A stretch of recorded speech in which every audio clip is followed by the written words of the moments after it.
What's up, guys? Thanks for coming to GameInCanada with me. Today I'm going to be showing you some stuff.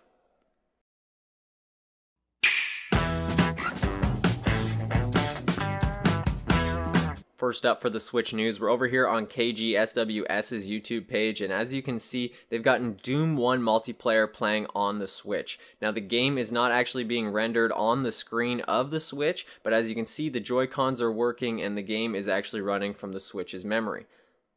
This is a pretty epic technical achievement for the Pegaswitch team, and it leaves me very hopeful for the future of Switch hacking. If you guys want, head over to KGSWS's YouTube page, give them a like, give them a subscribe, and let's get on to the next story.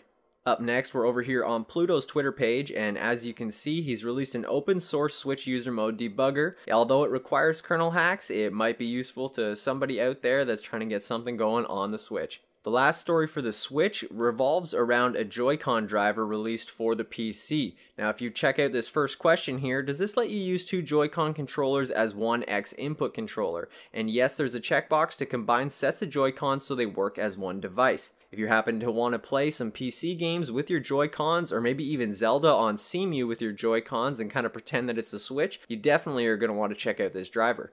Suppose that's it for the Switch news. Kind of quick, but some pretty cool technical achievements, I gotta say.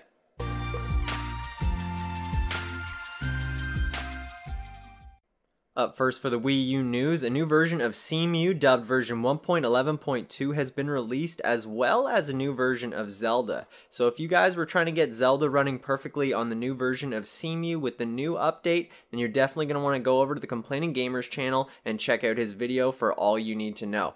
Make sure you guys give him a subscribe and give him a thumbs up. The Complaining Gamer releases tons of informative videos all the time. Up next is some more information for Cemu 1.11.2. BSOD Gaming has released 100% complete shader cache for Breath of the Wild. So if you're trying to play Breath of the Wild on Cemu 1.11.2 and you want to eliminate most of the stuttering and hopefully a ton of lag, you're definitely going to want to grab this new 100% complete shader cache. Make sure you give him a subscribe, give him a thumbs up, releases tons of awesome informational videos. Up next, you might remember Mark Robledo's save game editor for Zelda Breath of the Wild from one of my videos not too long ago. With Zelda's new updates and the new DLC dropping, a new update has been made for the save game editor. So if you want to go ahead and get the new DLC armors, you're definitely going to want to go ahead and drop your save into here and go and get those. Up next is a release over on GBA Temp called Injectine, which you might remember from my video yesterday where I injected a Banjo-Kazooie ROM into a virtual console game so that I could install it to my Wii U's home menu. Now this allows you to install any of these types of ROMs to your Wii U's home menu next to your Wii U games. So you can go ahead and use your Wii U's hard drive that already has all your games on it and install any of these systems that you want. We've got Nintendo, Super Nintendo, N64, Nintendo DS, as well as Game Boy Advance.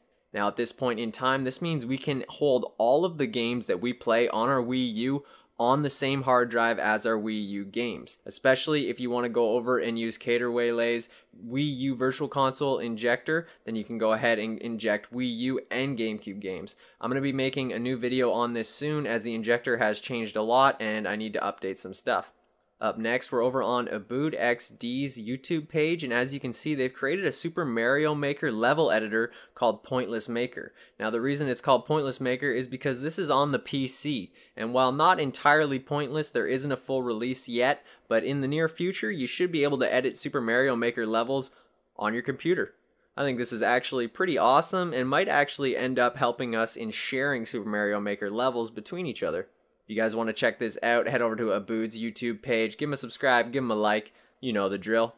Now up next isn't a release or anything, but as you can see here, Mr. Bean is currently live streaming research into using the GameCube adapter in Mario Kart Wii.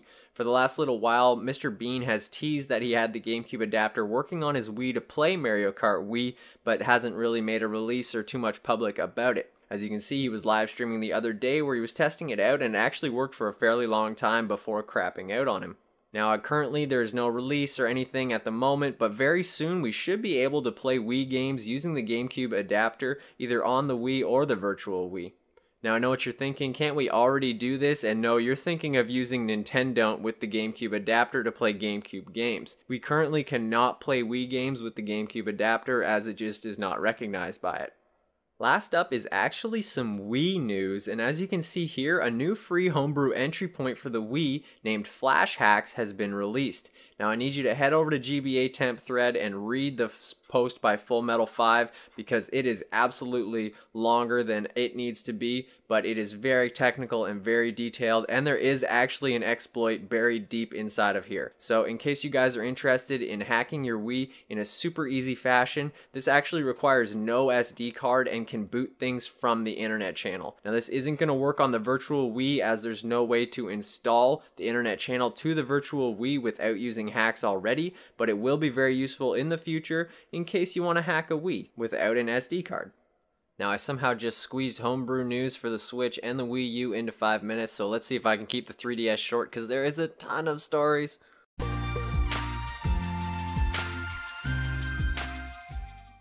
Up next is a few Pokemon stories regarding the newest update to Pokemon Ultra Sun and Ultra Moon. In case you were looking for a cheap plugin, USUMFramework created by Analog Man has now been updated. Now unlike the Ultra Sun and Moon cheat plugin, this only works on new 3DS and 2DS, but it's currently the only cheat plugin that is updated to work on the latest release for Ultra Sun and Ultra Moon. If you happen to update your Ultra Sun and Moon to the latest versions and you want to use a cheat plugin, then you're definitely going to want to check out USUMFramework. I'm probably going to have a video on it in the near future. Up next is an RNG plugin for Ultra Sun and Ultra Moon called pCalc USUM. Now this is released by Zaxabeast, and as you can see here, this has been updated for the latest version of Ultra Sun and Ultra Moon. It also happens to work on new 3DS and old 3DS if you use NTR Mode 3. Now, I've never personally used this RNG plugin, but I believe a lot of people use this to check the IVs of wild Pokemon that they are battling, as they don't really see that as cheating, and they kind of feel like it's more of a legit way to go about doing things.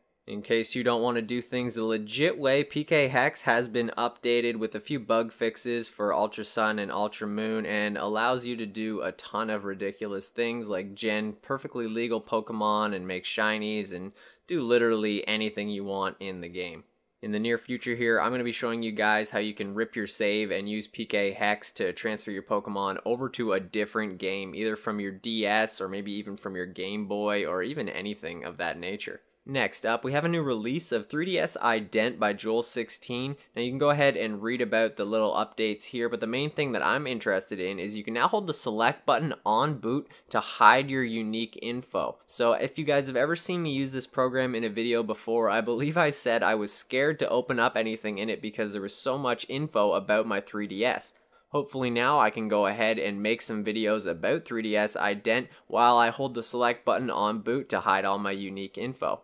Up next, we're over on Shiny Quagsire's GitHub page, and as you can see, Salty SD got a new version. I've personally never used Salty SD, and I don't have an absolute clue what it's about, but if you guys are used to using Salty SD, then you might be interested in this release. For our second to last 3DS story, we're back over on GBA temp, and UDoWhat has created a thread called OSM, the open source Smash mod. Now this currently isn't a Smash mod that you can download and install, but UDoWhat is hoping that the community will pool its resources together and create the greatest Super Smash Bros. Mod that there ever was. If you guys are interested in helping out, go over to their Discord server and follow them on Twitter for regular updates. For the last 3DS story, we're over here on Darkflare's YouTube page, and he's gone and created a code for Mario Kart 7 that allows you to click on the touchscreen and move your character around absolutely anywhere. Now this works online even and is pretty darn cool looking, although I don't really see much of a use for it. It's just awesome to see the technical achievements that people can accomplish. Now real quick, make sure you give Darkflare a subscribe and a like, because that's just how we do things around here. If you guys have any questions or comments about this week's news, go down to the comment section, let me know. While you're down there, make sure you slam that thumbs up if you want to see more this week in Homebrew, and make sure you subscribe to me and follow me on Twitter for all the latest 3DS news. Peace, guys.